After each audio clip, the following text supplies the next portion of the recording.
dunia pelayanan, tidak semua orang yang Anda layani akan menerima saudara. Dalam dunia usaha, tidak semua orang yang akan Anda telepon akan menjadi klien saudara.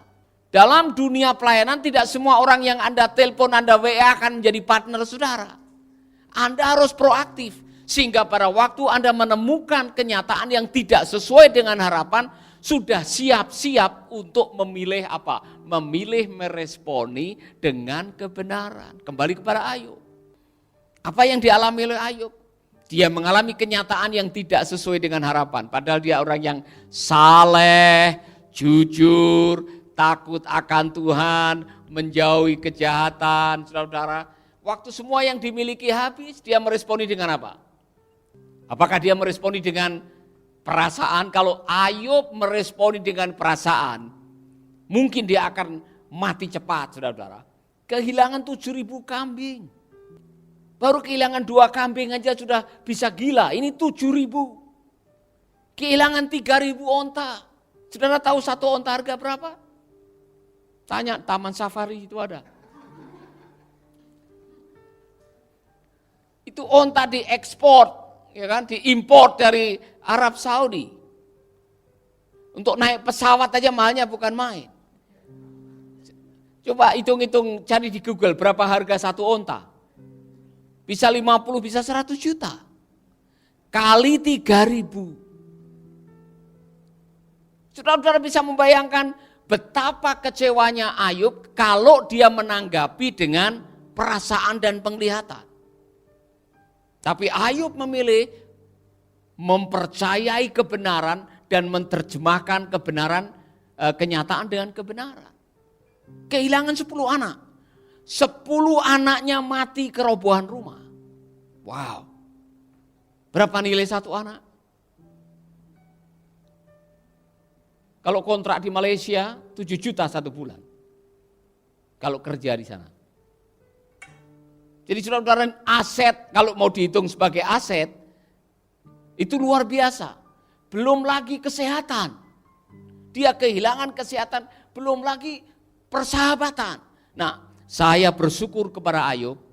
Pada waktu dia kehilangan segalanya, dia menerjemahkan kenyataan dengan mengatakan, aku lahir dengan telanjang, aku kembali dengan telanjang. Benar atau tidak? Saya bersyukur kepada Rasul Paulus. Ketika dia diizinkan menghadapi kelimpahan, diizinkan menghadapi kekurangan, diizinkan menghadapi permusuhan, diizinkan menghadapi bahaya dalam perjalanan, dia mengatakan segala perkara dapat kutanggung di dalam Dia yang memberikan kekuatan kepadaku. Contoh dalam hidup ini, orang yang paling beruntung yang memilih menghadapi kenyataan dengan kebenaran firman. Maka Rasul Paulus mengatakan, aku hidup dengan iman, bukan dengan penglihatan. Tolong cek baik-baik hatimu. Saya ulangi lagi ini, sederhana aja. Suara haleluyamu itu tergantung apa yang ada di dompet atau tidak. Ya kan? Gimana Bu Rina? Ya. Tanggal muda, oh haleluya, Tuhan so baik.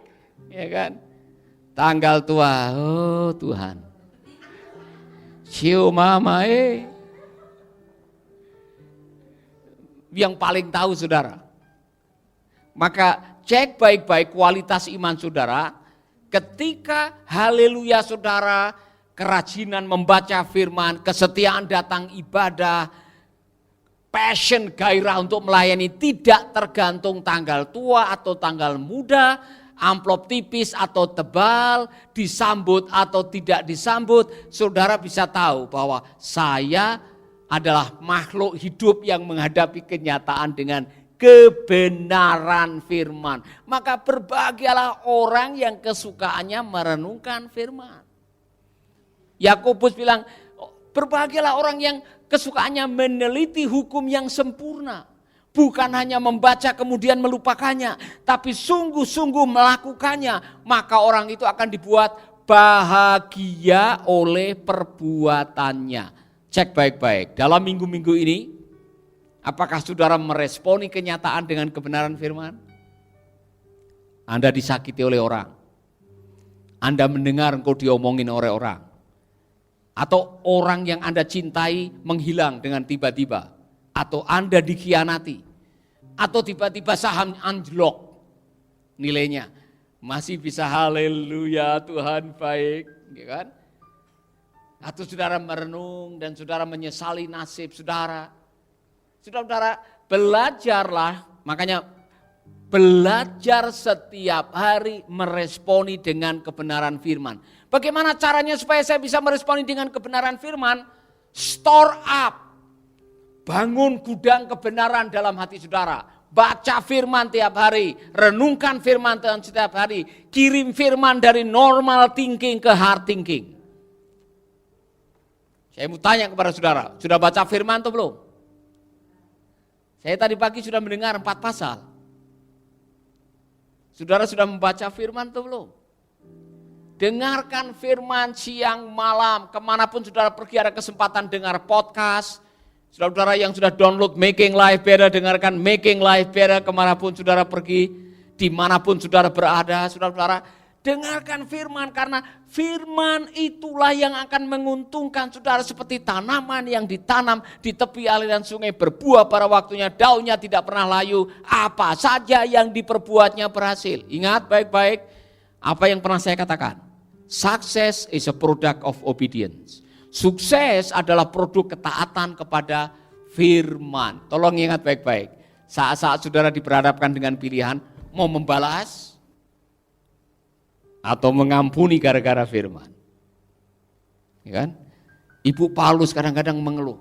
Harusnya saya melakukan, tapi suami saya mengatakan, diam, jangan balas, hidup dalam firman. Wah, Pak Paulus ini luar biasa sekali. Padahal Pak Paulus kalau ngalami juga kadang-kadang mau. Pernah saudara diperingatkan, saudara ingin membalas dengan perasaan atau saudara dengan emosi, kemudian diingatkan oleh pasangan hidup saudara. Apa kata firman? Doakanlah musuhmu, berkatilah mereka yang menganiaya kamu. Tapi saya ini manusia. Ya, sama, saya juga manusia. Tetapi Tuhan mengatakan, saudara-saudara, doakanlah orang yang bikin susah hidupmu. Ini paling sulit, saudara-saudara. Ini paling sulit dalam kehidupan kita. Ya kan, kemarin saya ditemplak sendiri oleh pengajaran saya sendiri. Saya mau mengingatkan, ini contoh. Saudara mungkin yang datang hari Minggu sudah mendengar khotbah ini, saudara. Real forgiveness is unconditional. Ingat baik-baik, waktu Yesus melepaskan pengampunan di kayu salib, ya Bapa, ampunilah mereka. Adakah mereka itu datang lebih dahulu minta maaf kepada Tuhan Yesus?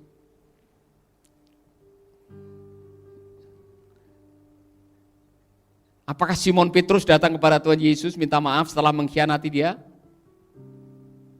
Apakah orang-orang Farisi yang merencanakan penyaliban datang di kaki salib dan minta maaf kepada Yesus? Apakah para algojo Romawi yang gebuki dia, yang mencambuk dia, minta maaf di depan Yesus?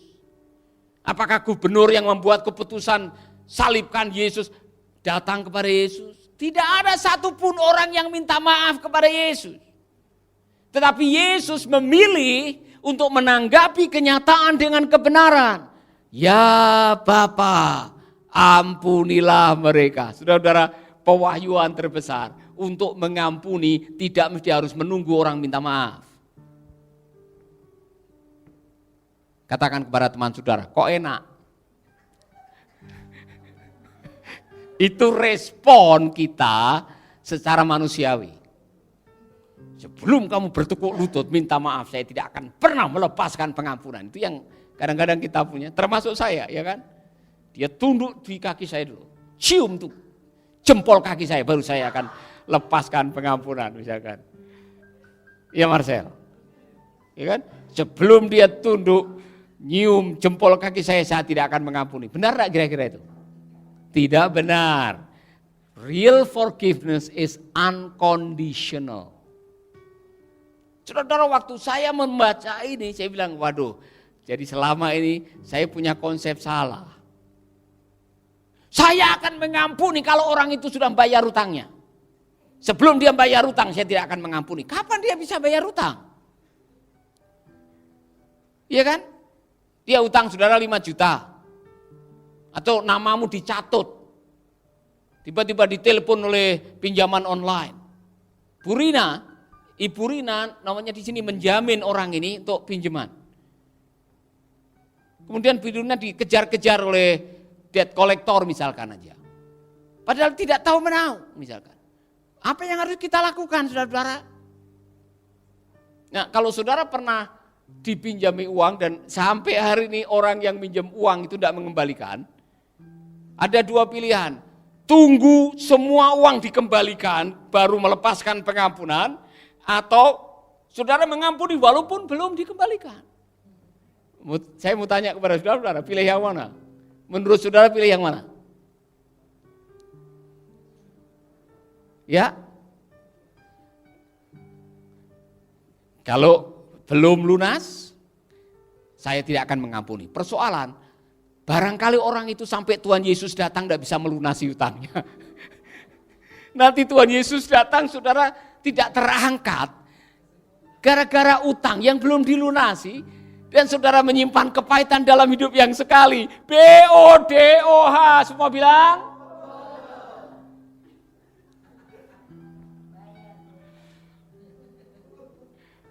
Ini yang sering terjadi, termasuk saya. Saya tidak akan mengampuni sampai impas masalahnya. Apa itu? Dia bikin saya susah, ya kan?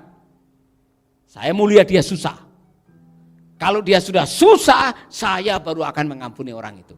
Untuk mengampuni tidak harus impas duluan sampai sakit hati Anda berhenti atau selesai. Ya, biasanya sudah mengatakan, lihat saja nanti. Saya mau lihat apa yang terjadi. Kalau dia betul-betul celaka baru saya akan mengampuni dia. Saudara, untuk mengampuni tidak harus menanti lukamu sembuh duluan baru mengampuni. Ini kebenaran-kebenaran yang luar biasa. Amin. Cuma ada satu yang saya baru terbuka. Yesus mengucapkan itu di kayu salib. Sebelum dia mengatakan, ya Bapa, aku menyerahkan nyawaku. Dia melepaskan kata, ya Bapa ampunilah. Artinya apa? Yesus tidak mau mati dengan kepahitan. Hidup sekali, mati sekali, tolong jalani dua-duanya dengan sukacita. Amin. Sekarang ini saya mau saudara ucapkan dengan sungguh-sungguh, seolah-olah saudara sedang berkhotbah kepada 1.000 orang di hadapan saudara. Hidup sekali, mati sekali, jalani dua-duanya dengan sukacita. 1, 2, 3.